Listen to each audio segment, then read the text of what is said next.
السلام عليكم ورحمة الله وبركاته. اليوم بتاريخ 10/8/2025 على الساعة كده 9:40 أو 45 دقيقة حصل زلزال بقوة 6.2 في شمال مطروح في البحر المتوسط وفي الساحل الشمالي.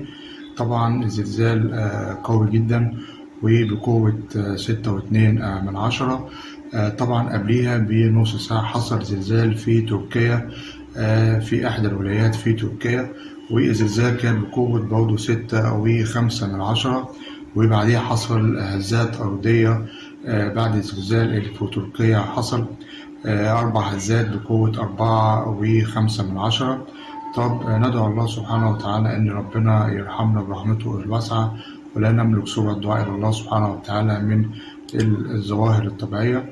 طبعا الزلزال اللي ضرب مطروح النهاردة 6.2 وضرب الساحل الشمالي. الحمد لله ما فيش أي خسائر بشرية أو أي خسائر يعني في المباني أو في الأرواح. والشبكة القومية للزلازل أعلنت اليوم قوة الزلزال، وكان طبعا قبلها الزلزال اللي حصل في تركيا. هل هو السبب اللي حصل في زلزال مطروح؟ لكن الزلزال في تركيا حصل تصدع وبيوت وقعت في إحدى الولايات في تركيا. طبعا هل ده كان ليه تأثير في الزلزال اللي حصل في مرسى مطروح اليوم؟ لكن ندعو الله سبحانه وتعالى إن ربنا يرحمنا برحمته الواسعة.